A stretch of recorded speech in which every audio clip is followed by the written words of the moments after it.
Saudara, kasih adalah kata yang sudah sangat akrab dengan telinga kita. Menjadi semacam kata utama dalam 3 keutamaan yang Rasul Paulus angkat dalam pesan pastoralnya. Demikianlah tinggal ketiga hal ini, yaitu iman, pengharapan, dan kasih. Dan yang paling besar di antaranya ialah kasih. Pertanyaannya kemudian adalah, apa itu kasih? Saudara-saudara, untuk menjawab pertanyaan tersebut, saya mengajak kita untuk berefleksi dari setangkai bunga mawar. Hisaplah dalam-dalam keharuman aromanya.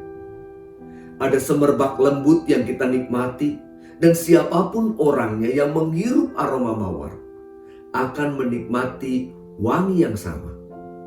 Tidak peduli apakah dia orang baik atau orang jahat.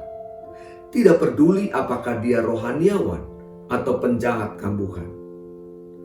Lihatlah juga pohon yang rindang. Dia akan memberikan keteduhan bagi siapa saja. Tidak peduli apakah dia orang yang jujur atau seorang penipu. Tidak peduli apakah dia orang yang merawat dan menyirami dirinya tiap hari, atau bahkan mereka yang akan menebang dan merobohkan batangnya. Lihatlah terangnya lampu. Sinarnya bisa dinikmati oleh siapa saja. Tidak peduli apakah dia orang yang saleh dan tekun dalam menjalankan agamanya, atau bahkan seorang yang menyangkal kedirian Tuhan. Seperti itulah kasih. Kasih yang sejati tidak pernah pilih-pilih. Siapapun akan mendapatkan perlakuan yang sama. Nah, jika kita sudah mengetahui apa itu kasih, maka pertanyaannya kemudian adalah, bagaimana kita mempraktekkan kasih itu?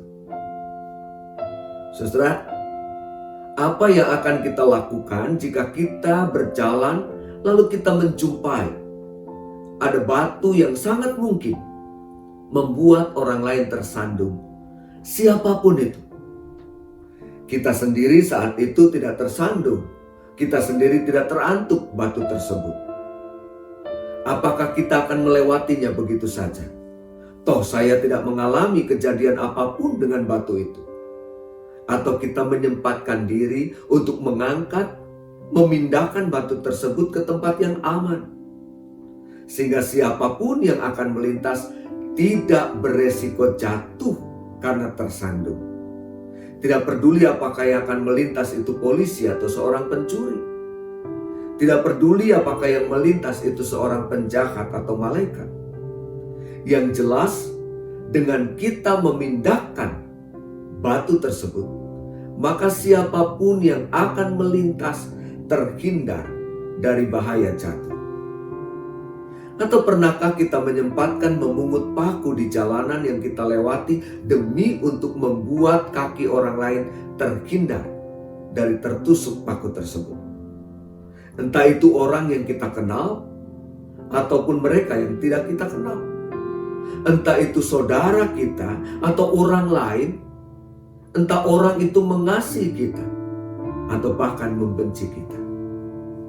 Tidak penting bagi kita siapa yang akan terhindar dari tersandung batu atau terantuk paku.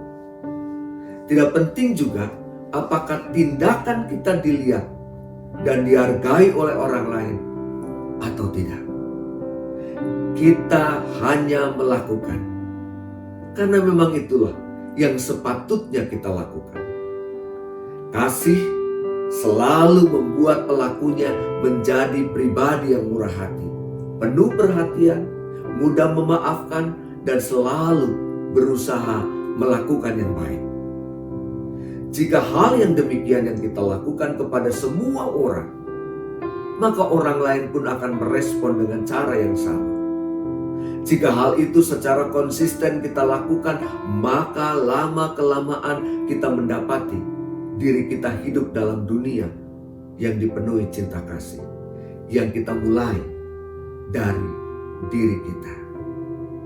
Oleh karena itu, marilah kita mewarnai dunia kita dengan kasih, dengan cinta.